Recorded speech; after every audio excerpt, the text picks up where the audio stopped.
Ito yung latest update natin. And ano na po, ayan no, durog na kabayan. Simula baba hanggang taas. Ayan, dito actually pwede na tayo dito dumaan. Ayan. Ayan, ito na yung sitwasyon kabayan. Kita nyo naman. Durog na po. Simula nga sa baba hanggang sa taas. And kita nyo naman oh. Ayan. Hindi ko alam kung pang ilang araw na ito. Basta ito yung upload natin.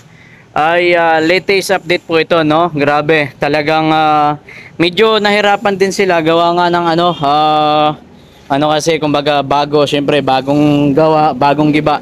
At saka ano kabayan no. Although talagang kulang na lang sana ito gamitin ayan no. So naka-tiles na yan lahat. Ito yung inaapakan ko, ayan no. Ayan, naka-tiles na po yan. So ayan, so yung mga dingding nito wasak na po mga kababayan. Kita nyo naman, dito kabayan, wala na. Wasak na yung mga dingding nito. Halos siguro mga mga 60% durog na po itong building ho na ito. Dito tayo ngayon, ito second floor, tsaka ito naman. Dati kasi ano to ngayon ano na, wasak na po ito kabayan, no. Ayan, wala na dito, wasak na. And yung dingding nito yan, ayan din, so wasak na rin nandito, wala na rin. At mahirap talaga ito gibain kabayan sapagkat ito, pansinin nyo, talagang ano to solid at saka ayan no, solid ayan no, bagong bago kasing building na ito. So kaya medyo nahirapan sila. At ganyan no. Ito yung ano, ito yung daanan papunta dun sa taas. And second floor. Ayan. So pakita natin. Kasi although nagpaalam naman tayo. Ito kabayan no, wasak na rin po at saka ito wala na rin po kayong makikita. Ang second floor nito, kung papansinin po natin yung second floor, ito yung second floor. So wala na. Kumbaga, dati kasi nung nakaraan, nakakapunta tayo dun sa pinakadulo, dun sa dulo dun. But sa ngayon, wala na po. Ayan, durog na po itong second floor kabayan. Wala na. Ayan o. Dati nung unang araw, pangalawang araw, meron pa ito ditong mga mga dingding. But sa ngayon ho, sa ilang araw na po na pag didemolition nila dito sa building ho nito, wala na kabayan. Bakit ba naman kasi dito? Ito kasi so marami yung naperwisyo talaga itong building na ito at ang pagpapagawa dito. Unang-una yung school, kasi ito school kasi ito ayan o. Ito kasi kabayan, eskwelahan kasi ito. Ayan, pansinin nyo. Ito yung Arellano Manila North High School. Ayan, school yan. Ganyan. So ito yung naperwisyo na school. Papakita ko lang sa inyo. Yan yung school na talagang sobrang naperwisyo. Ito So daan-daan lang tayo dahil nga madulas yan. Ito yung school. Pansinin nyo po kabayan kung gaano po yung kalaki ang natakpan po. Isipin nyo yan talagang dito talaga naitayo kasi ito sa school Ayan, natakpan talaga yung school. Ito yung school Yan, pansinin po ninyo kung kaano po kalaki yung natakpan. Di ko alam mga ilang metro ito. Sa sunod na vlog natin, papaalam ko sa inyo. Itatanong at magsusuka tayo dito kung ilang metro ito kabayan. So pag nalaman ko, so saka ko sasabihin sa inyo. Pero yung buka nito, kasi yung bangkita nasa around 2 meters lang talaga yan. So yan ang mga ganon. Pero yung haba kasi hindi natin paalam at this time. So ito yung nasa third floor na po tayo. Sayang no, sayang talaga kabayan. And laking pera po ito, hindi naman po ito pinulot lang Milyones po ito na pera ng taong bayan no? Hindi po ito galing kung kanino man. Pera po ito ng taong bayan. Ito yung third floor na tayo kabayan. And kita nyo naman po, wasak na rin andito. Wala na rin Ayan. Third floor na po ito kabayan. And fourth floor na sa taas. Yung fourth floor Although yung fourth floor, wasak na yun. Wala na yun doon. And kita nyo naman yung dingding nung nakaraan. Meron itong excuse me po, meron itong dingding pa. Pero ngayon wala na. Yan yung school Wawa naman yung mga napagtanungan ko nung nakaraan, sabi nila, nag-comply naman daw sila kasi nga ayaw daw nila sana na magpatayo nga ng barangay hall dito. Ako nag-against naman yung school, yung mga natanungan natin pero hindi pa sigurado yon na ganun kabayan. Yun nga, di umano nag-comply sila pero hindi man daw umano sila pinakinggan. At saka ito ngayon tinuloy, at di natin alam kasi may mga borbalita walang permit pero di ko sigurado yan. Yun lang naman ay mga sabi-sabi pa lamang. And sana ay ready na sana ito naggamitin kasi kita nyo naman naka-ready na yung wirings. And okay ito, maganda ito nung nakaraan. And yun nga, tuluyan pong pinagiba po sa autos po ni Mayor Isko kabayan. Ito yung although dito pang fourth floor na. Ayan, so pakita ko lang sa inyo kabayan. Saglitan lang tayo. Syempre nag-iingat ako kasi madulas yung yung tiles, no? Gawa yung tiles, siyempre may bubog. And kapag kaganyan, ayan, wala na dito. So last floor na ito kabayan and huli, no? And yung fourth floor kasi nito, wala na, durog na yan. Ayan, oh, kita niyo naman, wala na po. So ubos na yung niyan, yung fourth floor niyang kabayan. So ito na, ipakita ko sa inyo. Last, itong fourth floor, papakita ko sa inyo. Para at least makita nyo po kung ano yung sitwasyon. But gaya ng sinabi ko, tayo po ay nag-iingat, no? Sapagkat sa isang pagkakamali lang. Ayan kabayan. Ito yung fourth floor dito. And makikita nyo naman yung fourth floor.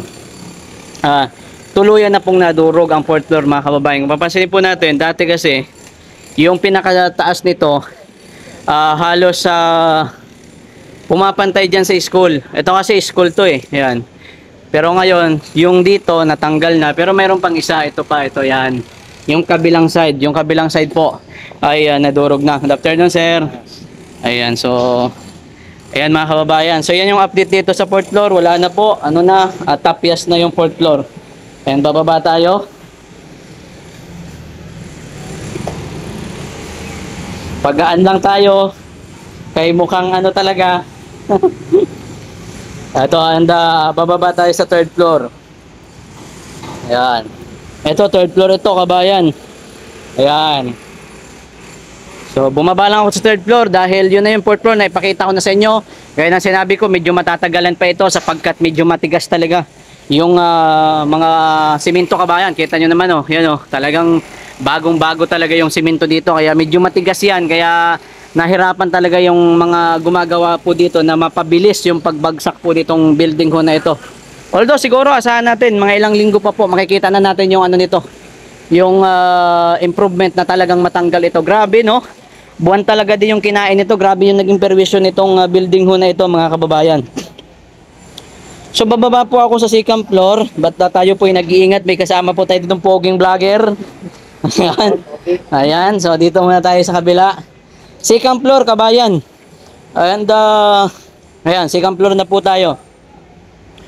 Yung second floor po, no? So ulitin ko lamang. Ayan, wala na, hindi na tayo makamove doon dahil nung nakaraan nakakamove tayo doon. Pero ngayon na dahil butas na po, ayan no. Oh. Dito na tayo sa baba. Yung kabilang side kasi dalawang side ito eh. So ipapakita ko sa inyo yung kabilang side ha. Standby kayo diyan, papakita ko sa inyo. Ayan. So dito na tayo sa ground floor. Grabe no. Malupit talaga itong building na ito. Ground floor na tayo mga kababayan. Ayan. Ito na po yon. So yan, malaki talaga. Mamaya tatanong ko nga kung ilang metro ito. Pero at this time, tayo po muna ay mag-exit na dito. And papakita ko sa inyo yung kabila nito. Ayan o. Dito tayo. Ayan po kabayan o. Ayan. So napakataas. Grabe. Ang taas niyan pero malapit na pong matapos. Sir Mike, ilan ba yung mga ilang sukat niyan? 'Di ba? Hindi mo alam. Mga 2 metro kasi yung di ba? Ito kaya mga ilang yan metro. Ayan, wala na. Si Pans. May pants mo tanong yan. Pans, ilang yan kasi 'di ba sukater ka? Ha? Ilang yan, mga ilang metro yan pa yung pag ganun kasi 'di ba? Hindi ko eh. Ako mag-record, dangkalin mo. Ako mag-record, dangkalin mo. Kuha ka ng 1 metro, dangkalin ko talaga yan. Mamaya kabayan, tatanong natin doon ng ilang metro yan. Pagkainin mo yung lata ng bahay mo, tapos times 2 mo, times 3. 7, siguro mga yan oh. 1, 2, 2 ito. 4, 5, 6, 7, 8, 8, 9, 10, 11, 11, 12, 13, 14, 15. Mga 20 nga. 20 metros yan mga kababayan. Yan yung haba po niyan. Ha? 70 meters? Yung pag ganon? Hindi abot oy. Maniwala ka sa akin. Ha? Maniwala ka sa akin. Bilangin mo yung poste, ilan? 24 yan? Ilan yan? Ha? 1, 2, 3. Hindi yung ang lang ba? Papunta lang doon. Bilangin mo nga ilang poste. 1, 2, 3. 1, 2, 3, 4, 5, 6, 7, 8. Oh. Bawasan mo ng 10. Ayan kabayan, 8 8. Bawasan mo ng 10. Bakit? 8 at 10 yan eh. 10. 10 buwan yan ang bawat isang buwan yan eh. Basta. Isang block. Ilan yun? 10, bawasan mo ng mga 10. Dapat 20 yan. Ngayon, 70 na lang natin. So, 70 meters daw. Sabi ni engineer, ano? Sabi ni engineer. Tapos yung lapad niya, 2 meter. 2 meters nga ang lapad niyan. Ah, yan. 70 meters? Ay, sa mga kababayan. Yung pataas. 70 meter daw, sabi ni engineer, oh. Apat na block, yung pataas. Block, yung pataas. Wag na yung pag-ano lang, yung pag-ano lang. Yung pataas para kumpleto. Ah, magbuot ka sada. Kabayan, hanggang dito na lang muna yung ano natin ha, yung vlog natin. Mamaya, ako sa susunod na vlog natin, sukatin ko yan. So, ambangan nyo yan.